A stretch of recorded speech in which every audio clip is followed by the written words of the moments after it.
lazy to cook their own food.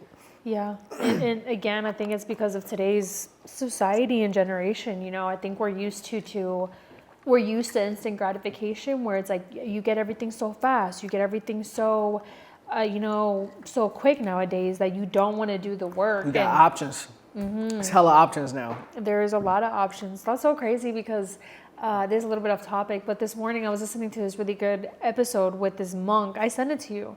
But one of the things that he starts the conversation with is that a lot of people even nowadays have anxiety, or they literally just don't take action because we have too many choices, which is, it's a good thing, because he was saying, you know, a lot of us, going back to what we started the episode with, they live in a survival mode.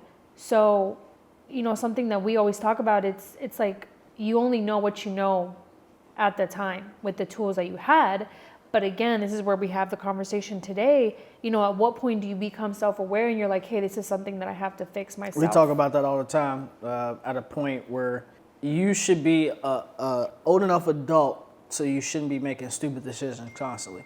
So, but for everybody, that maturity comes at a different age or a different level, you know, because you can be, it has nothing to do with I've age. known 40-year-olds that are 40, but you know, they use the excuse, well, I didn't know, you know, I just didn't know what I didn't know. And then again, I mean, not to make excuses for them, but like you said, at what point are you going to be like, oh man, like, what habits or what things can we pass down and teach? And so that's what we wanted to talk about in today's episode too.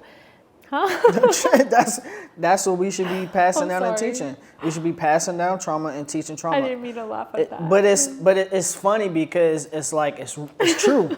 If people are not traumatized, then they're not going to change. If people are not traumatized, they're not going to make the decision for the better. Like most people start eating healthier or start exercising or start dieting because somebody almost died. I didn't mean to laugh. But they got traumatized. It's the truth. It's the truth. And sometimes I think it sucks to hear, but it's the truth. You know, some people either wake up with, you know, something I was watching in today's episode with this monk that I sent you, was that you either learn through people telling you, hey, that's wrong. You know, you shouldn't do that. Or you learn through actually touching the stove, which is like, you know, burning your hand, and you're like, oh, let me go ahead, let me go eat all this unhealthy stuff, and then let me learn my lesson.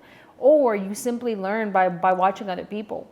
But at the end of the day, correct, you know, based on what you learn, it is up to you to change your situation and what is it called, like where you are.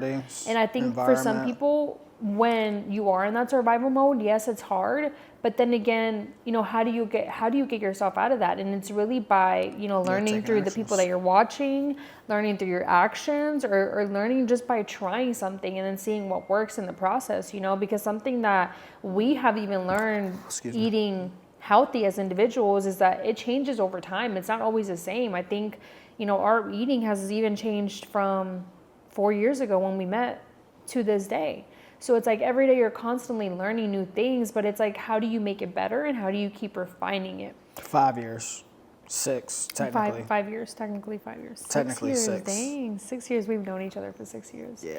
But yeah, going back to what you said, I like that you did bring up the conversation with, you know, people want things nowadays super fast, and they forget that, you know, there's a beauty in cooking your food. Like something that I had to go back to, you know, just being more, I guess, cautionary now with like what I'm eating or what I'm putting into my body, because I didn't realize how many calories, how many things I was consuming that my body just didn't need, and I was consuming excessive calories. Was, you know, even the oils that you cook your food with, I think that's something that people don't know, is we had to change over to olive oil, because avocado oil, because even olive oil or vegetable oil or canola oil has a lot of fat and a lot of calories. But we bring this up to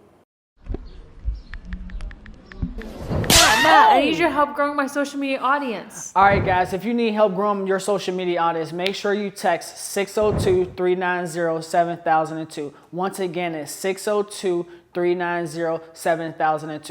You know, you learn a lot of your habits through your family, but once you do become self-aware and you're like, hey, maybe this isn't the healthiest for me, then it is up to you to start educating yourself either through YouTube, through what are your friends and family learning, and going back to even your circle of influence, that's going to be the people that impact you the most. So I remember asking friends in Cincinnati, like, let's go to the gym, let's go on a hike, let's go on this. And some people wanted to join and some people didn't. So again, it goes back to like, what are you doing in your life as in habits? Who are you surrounding yourself with that are going to hold you accountable to that standard if that's something that you want to meet or you want to change. Yeah. And you're going to encounter less people the harder the shit that you're trying to do, like starting a business. Like I know we was talking off camera earlier about like the people that we meet versus East Coast versus West Coast, and the shit don't really change. Like what I've came to the conclusion is that we talking about health and stuff as the relationships and stuff like that, is people are a lot more healthier and more family oriented over here because I mean it's the weather. Like how can you not love that? But also people are still the same within that mindset. It's a lot more money over here, but just because you move to a different state don't mean shit gonna get better. Like no matter who you surround yourself with. So it's like the harder the shit that you try to accomplish, the less people are gonna be around you because nobody wants to do hard shit. Everybody wants to be comfortable. So yeah, but I will say, actually, I'm glad you brought that up because I did notice one thing off the bat when we got to Arizona is that people are a little bit happier here. Like people are friendlier, and I'm not saying everyone because like you said, some people still will carry that mindset, but that is one thing that I just thought was interesting that you brought up is in Arizona, again, maybe these are just the people that we've met, but there are a portion of people in Arizona that, like you said, simply just in a better mood.